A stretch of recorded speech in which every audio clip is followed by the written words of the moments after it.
હરસિદ્ધિબા ચેતનસિંહ ગોયલ, હું શ્રી કરકરી પ્રાથમિક શાળાથી વાર્તા કહેવા આવી છું. આજે તમે બધા મારી વાર્તા ધ્યાનથી સાંભળજો. એક ડોશી અને એક દીકરી હતી.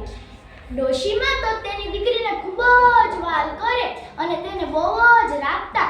એક દિવસ ડોશીમાની દીકરીના લગ્ન થઈ ગયા. લગ્ન પછી દીકરી સાસરે વહી ગઈ.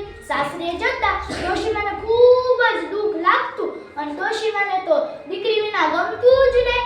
એક દિવસ ડોશીમાએ વિચાર્યું, ચાલ ને હું મારા દીકરીના ઘરે જાઉં. તો ડોશીમા તો હાથમાં લાકડી લઈને ચાલવા માંડ્યા. તો ડોશીમા તો જંગલમાંથી પસાર થાય. ત્યાં જ તેને સામે એક વરુ મળ્યો. વરુ કહે, હે ડોશી, ક્યાં જાય છે? મારે તને ખાવી છે. તો ડોશીમા તો બીતા બીતા બોલે, દીકરીના ઘેર જાવા દે, દાદી માજી ધાવા દે, વરજી મને ખાજે. તો વરુ કહે, ઠીક છે, પાછી આ રસ્તે આવજે. પછી પાછા ડોશીમા ચાલવા માંડ્યા. ચાલતા ચાલતા તેને સામે એક વાઘ મળ્યો. વાઘ કહે, હે ડોશી, ક્યાં જાય છે? મારે તને ખાવી છે. તો ડોશીમા તો પાછા બીતા બીતા બોલે, દીકરીના ઘેર જાવા દે, તાજી માજી ધાવા દે, વરજી મને ખાજે. તો પછી વાઘ તો કે, ઠીક છે, પાછી આ રસ્તે આવજે. પછી પાછા ડોશીમા ચાલવા માંડ્યા. ચાલતા ચાલતા તેને સામે એક ચિત્તો મળ્યો. ચિત્તો કહે, હે ડોશી, ક્યાં જાય છે? મારે તને ખાવી છે. તો ડોશીમા તો બીતા બીતા પાછા બોલે, દીકરીના ઘેર જાવા દે, દાદી માજી ધાવા દે, વરજી મને ખાજે. તો ચિત્તો કહે, ઠીક છે, પાછી આ રસ્તે આવજે.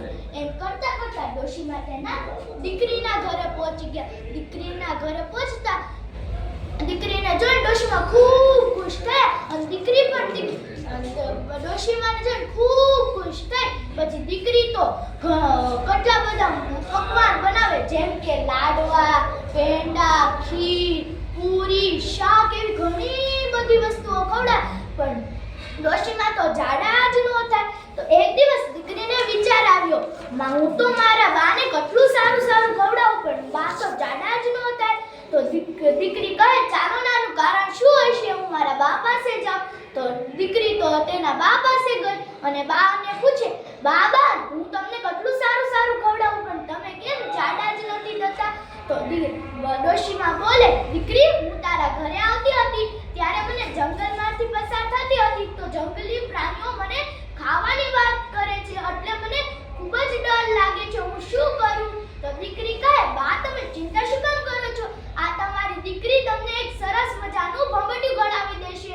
તો ડોશીમા તો દીકરીની આ વાત સાંભળતા ખૂબ ખુશ થયા અને પછી દીકરી તો જેમ કે લાડવા, પેંડા એવા દિવસે ખવડાવતી જાય અને ડોશીમા તે તાજા માજા થઈ ગયા. પછી ઘણા દિવસો થઈ ગયા. પછી ડોશીમાને જવાનો સમય આવ્યો. તો ડોશીમા કહે, બા, દીકરી, તું ધ્યાન રાખજે તારું. તો દીકરી પણ કહે, બા, તમે પણ તમારું ધ્યાન રાખજો. પછી દીકરી એક ભંભોટિયો લાવી અને કીધું, બા, તમે આની અંદર બેસી જાઓ.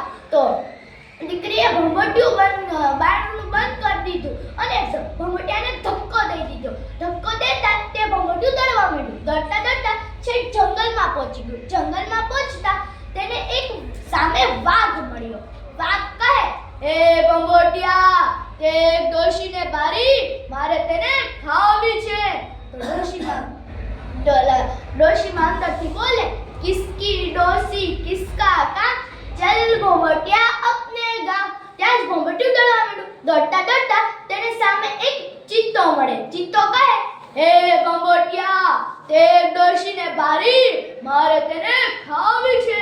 તો ભંભોટિયાની અંદરથી ડોશીમા બોલે, કિસકી ડોસી કિસકા કામ, ચલ ભંભોટિયા અપને ગામ. ત્યાં જ ભંભોટિયું દળવા માંડ્યું. દળતા તે અને સામે એક વરુ મળ્યો. વરુ કહે, હે બંબોટિયા, તે ડોશીને મારી, મારે તેને ખાવી છે.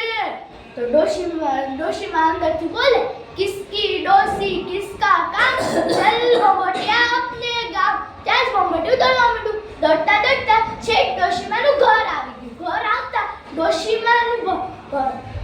ડોશીમાં તો બારણું ઉગાડીને જોવે તો ડોશીમાનું તો ઘર આવી ગયું. અને પછી પાછળ જોવે તો વરુ, ચિત્તો, વાઘ ઈ બધા પાછળ ઊભા હતા. અને પછી ડોશીમાં તો ખૂબ ગભરાઈ ગયા. તો પછી જોવે છે કે હવે હું મારે શું કરવું. તો ડોશીમાને ઘરની બાજુ રાગનો ઢગલો હતો. ડોશીમાએ તો હાથ નાખ્યો ને વાઘ, ચિત્તો, વરુ માથે નાખ્યો. તો વાઘ, ચિત્તો, વરુ આંખો ચોળવા લાગ્યા અને ઝડપથી ડોશીમા તેના ઘરની અંદર વહી ગયા અને બારણા બારી બંધ કરી દીધી. ઓકે.